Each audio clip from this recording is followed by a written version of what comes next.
नमस्कार, evening agenda देख रहे हैं आप। आपके साथ मैं हूं ललित प्रजापति। शुरुआत करेंगे जबलपुर से मिल रही बड़ी खबर के साथ। जबलपुर में बिशप पीसी सिंह पर अब तक का सबसे बड़ा खुलासा हुआ है। सूत्रों के मुताबिक बिशप की सरपरस्ती में हिंदुओं का धर्मांतरण किया गया। इस बात का खुलासा जबलपुर डायसिस से हुआ है। इसमें जबलपुर डायसिस ने 20 हिंदुओं को ईसाई बनाने की बात कबूली है। जानकारी के मुताबिक डायसिस के सतना स्थित सेंट स्टीफन चर्च अमरपाटन ने 20 लोगों का धर्मांतरण करवाया। ये लोग सतना जिले के कुचबंधिया समाज के बताए जा रहे हैं। इन लोगों को धर्मांतरण से पहले बैप्टाइज किया गया। बैप्टाइज वो ईसाई संस्कार है जिसमें पानी का इस्तेमाल कर व्यक्ति को ईसाई समुदाय में प्रवेश दिया जाता है। अब इस मामले में पहले से जांच कर रही एजेंसी ईओडब्ल्यू और इंटेलिजेंस विंग अपनी पड़ताल कर रही है। सूत्रों के मुताबिक धर्मांतरित हुए लोगों से संपर्क करने की कोशिश की जा रही है। इससे पहले जबलपुर में ईओडब्ल्यू की तरफ से बिशप पीसी सिंह के ठिकानों पर छापे की कार्रवाई हुई। भारी मात्रा में रकम, कई खाते, विदेशी करेंसी और धर्मांतरण से जुड़े कागजात बरामद किए गए थे।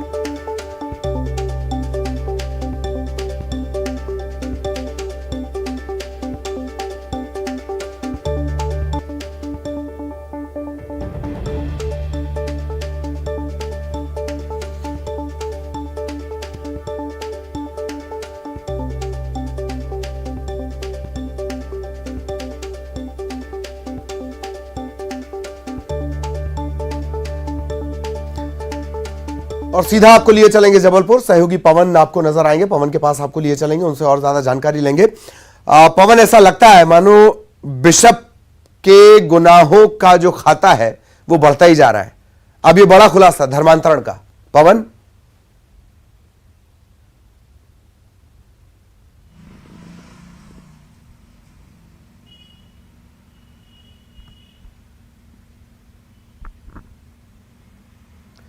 चलिए पवन से संपर्क करने की कोशिश करेंगे। बिशप की सरपरस्ती में धर्मांतरण हुआ, ये बात अब निकलकर सामने आ रही है।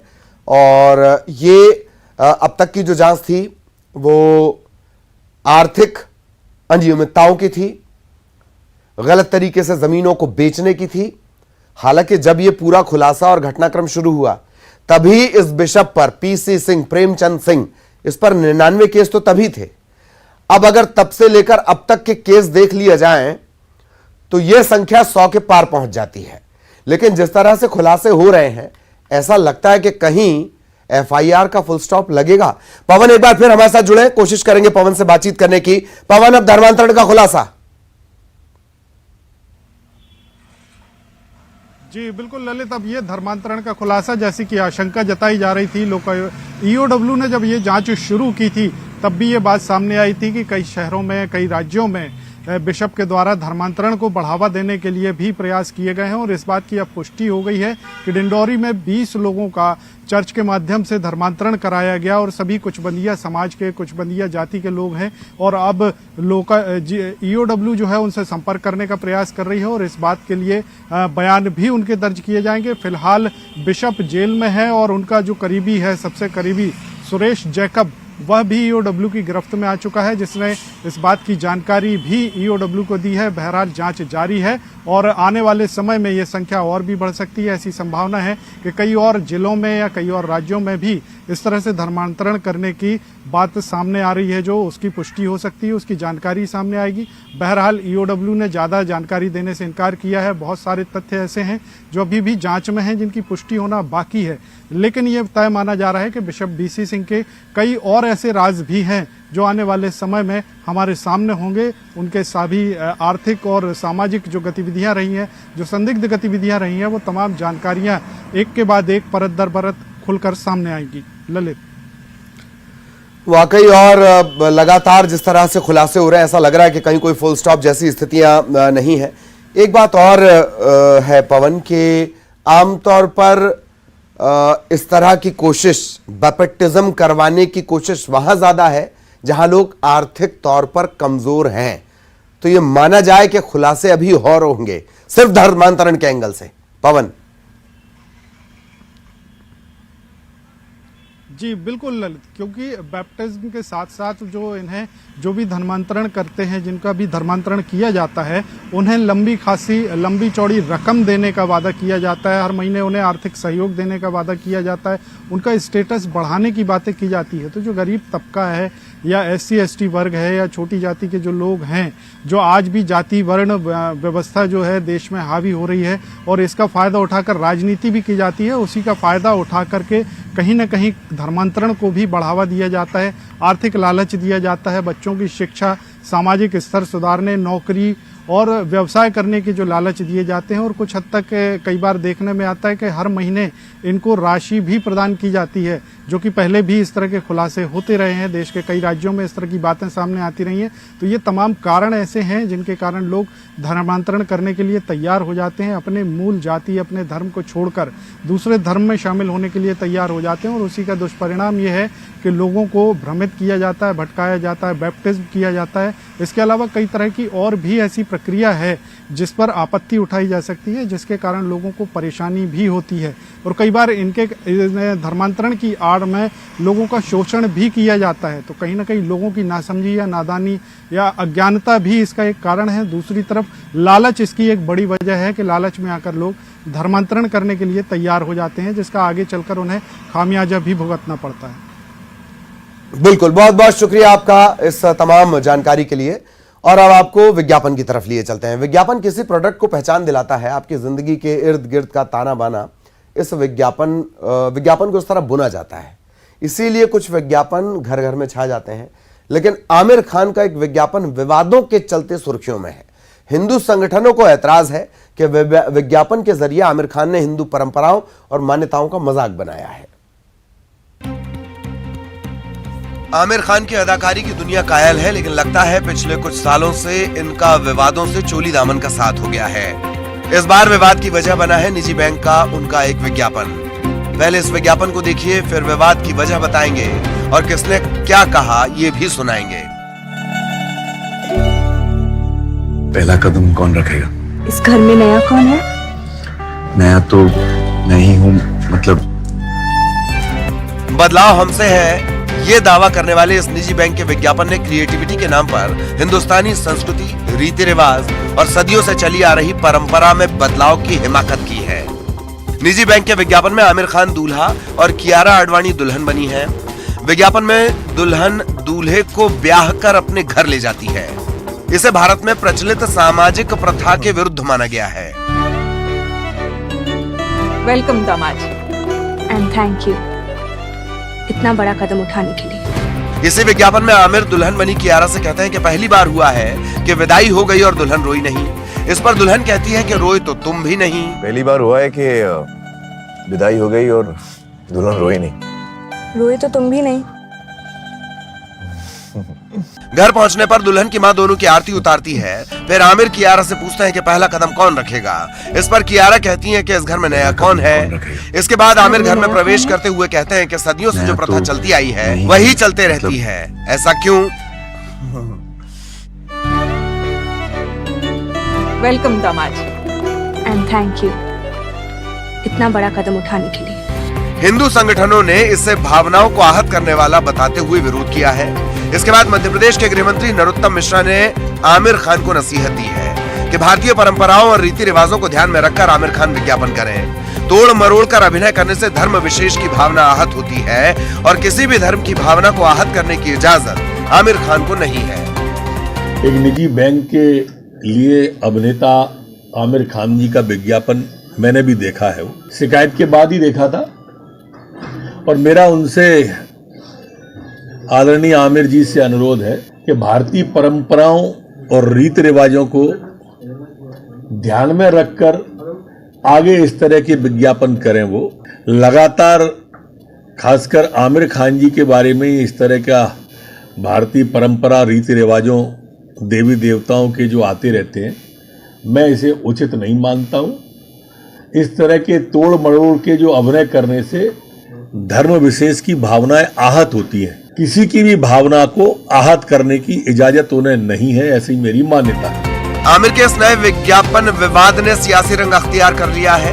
यही वजह है कि इस विवाद में कांग्रेस ने भी भागीदार बनना स्वीकार किया है। एडवर्टीजमेंट ऐसे होते हैं जिसमें कुछ ऐसा अलग से किया जाता है जिसको देखकर उनका ध्यान आकर्षित हो, क्योंकि ये एडवर्टीज़मेंट दिखाने के पीछे किसी प्रोडक्ट को या किसी ऐसी आइटम को दिखाना होता है जिसको लोग ज़्यादा से ज़्यादा परचेज़ करें, ज़्यादा से ज़्यादा उसका इस्तेमाल करें। तो मुझे लगता है कि इसके दो उद्देश्य हो सकते हैं। आमिर खान इससे पहले भी विवादों में रहे हैं। साल 2016 में धार्मिक असहिष्णुता को लेकर दिए गए उनके बयान की आलोचना हुई थी। तब आमिर ने कहा था कि उनकी पूर्व पत्नी किरण राव भारत में असुरक्षित महसूस करती हैं। इसे लेकर ही उनकी कुछ महीने पहले रिलीज हुई फिल्म लाल सिंह चड्ढा का लोगों ने बहिष्कार किया था।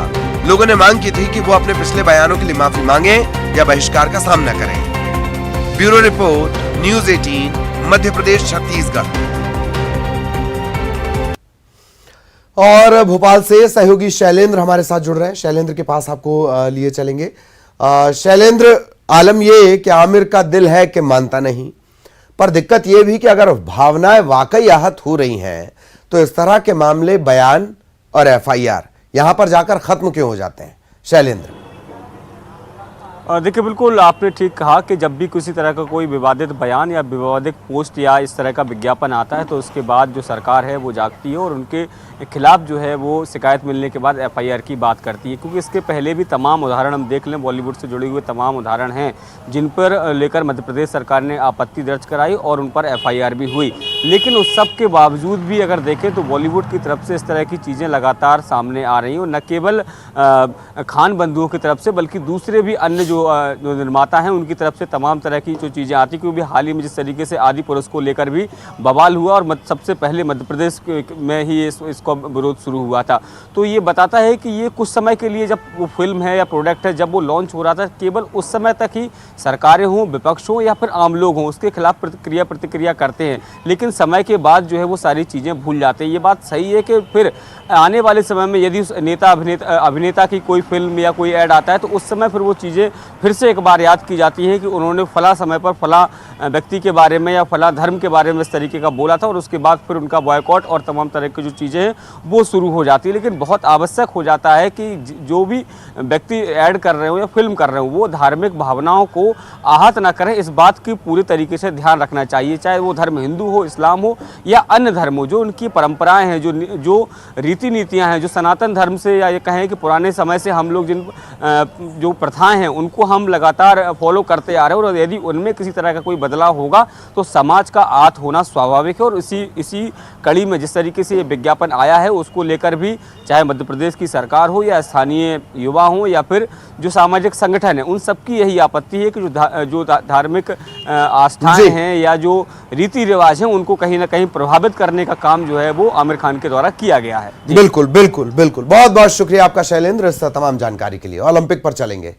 छत्तीसगढ़ में इन दिनों छत्तीसगढ़िया ओलंपिक खेलों का आयोजन हो रहा है। इसी के दौरान रायगढ़ के घरगोड़ा में एक हादसा हो गया। कबड्डी का खेल चल रहा था, एक युवक की मौत हो गई। इस घटना पर मुख्यमंत्री भूपेश बघेल ने दुख जताया और मृतक के परिजनों को 4 लाख की मदद देने की घोषणा की, संवेदना भी जताई। उन्होंने कहा कि खेल में इस तरह की दुर्घटनाएं होती हैं। खेल कूद में इस प्रकार से कभी कभी दुर्घटना हो जाती है और ये बेहद दुखद है। लेकिन घटना तो हुई है, इसे कोई इनकार नहीं करता। मृतक के प्रति मैं संवेदना व्यक्त करता हूँ, पूरे परिवार दुख सहने की क्षमता ईश्वर प्रदान करे कामना करता हूँ। और राज्य शासन के ओर से जो नियम है उसके तहत भी उसे राशि दी जा रही है। शिक्षण दान से भी मैंने 4 करोड़ रुपये देने की घोषणा की, 4 लाख रुपया देने की घोषणा मैंने की। आए हुए रेट के लिए बीजेपी इस मामले को खराब सड़कों से जोड़ रही है। वजह ये कि अस्पताल इसे ले जाया जा रहा था, रास्ते में इसकी मौत हो गई। बीजेपी के महामंत्री ओपी चौधरी पुराने अधिकारी भी रहे हैं और उनका यह कहना है कि खराब सड़कों की वजह से युवक को अस्पताल लाने में 4.5 घंटे लग गए। जहां खेल का आयोजन चल रहा था वहां भी कोई इंतजाम नहीं थे। बीजेपी कह रही है कि मुआवजा 50 लाख का मिले।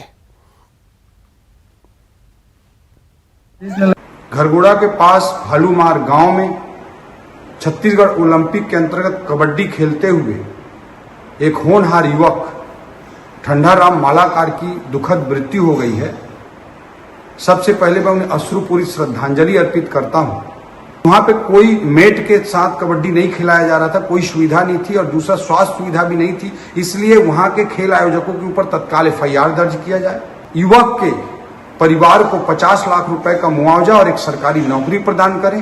उस युवक के साथ घटना होने के बाद एम्बुलेंस में लाने के लिए 4.5 घंटे का समय लगा और उसी दौरान उसकी मृत्यु हो गई है।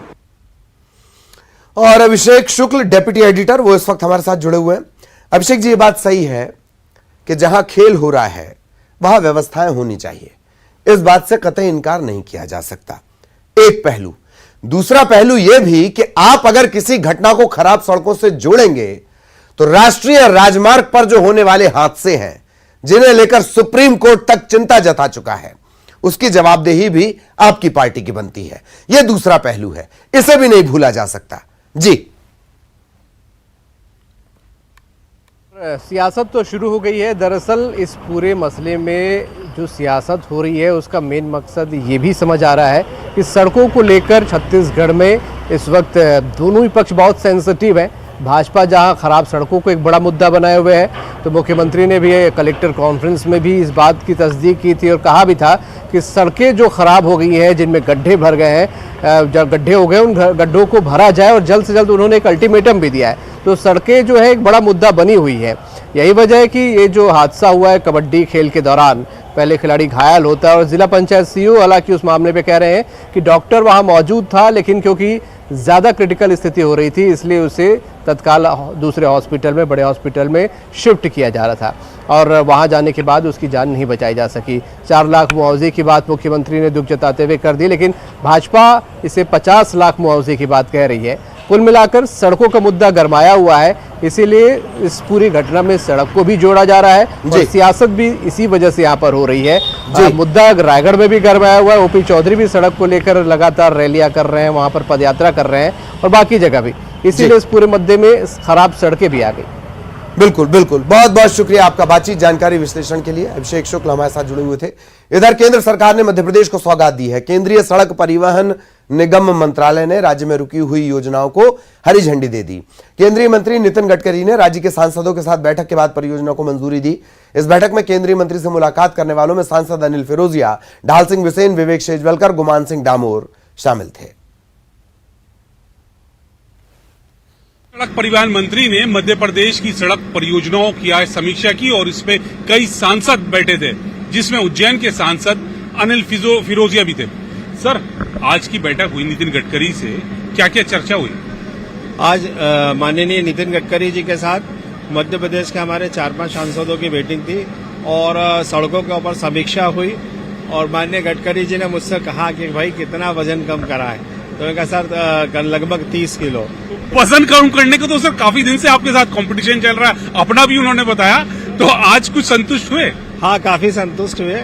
बोले नहीं अच्छा कैसा लग रहा है? मैं कहा बढ़िया लग रहा है सर।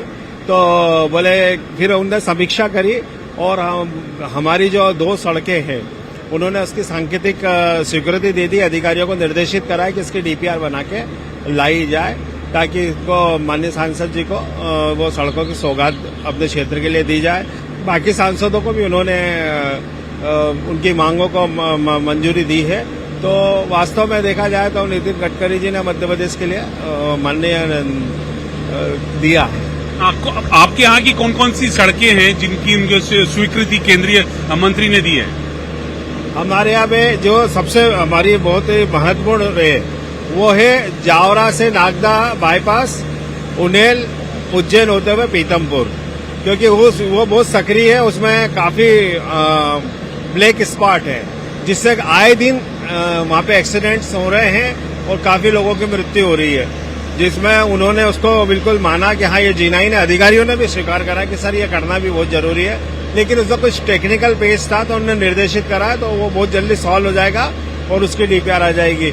एक हमारी है उज्जैन झालावाड़, तो घोसला तक की उनने 25 किलोमीटर की तो बन गई है, पर बाकी 25 किलोमीटर और बनना है। तो वो उसमें अधिकारियों का कुछ ऑब्जेक्शन था, उसको भी उन्होंने क्लियर करके और वो 25 किलोमीटर का भी बनाने का, 4 लेन बनाने का उन्होंने स्वीकृति दी है। और मैंने उनसे लॉजिस्टिक पार्क भी मांग करी है, उन्होंने उसको भी स्वीकार करा है कि आप हमको जमीन अवेलेबल करा दो मध्य प्रदेश सरकार से, तो हम लॉजिस्टिक पार्क भी आपको देंगे। तो अनिल फिरोजिया साहब कह रहे हैं कि महाकाल की कृपा से उज्जैन का विकास हो रहा है और इसी वजह से केंद्रीय मंत्री ने भी उनकी परियोजनाओं को स्वीकृति दी है। कैमरामैन रमेश के साथ नई दिल्ली से अशरफ काज़मी, न्यूज़ 18। और इसी के साथ बुलेटिन में इतना ही। खबरें जारी रहेंगी। नमस्कार।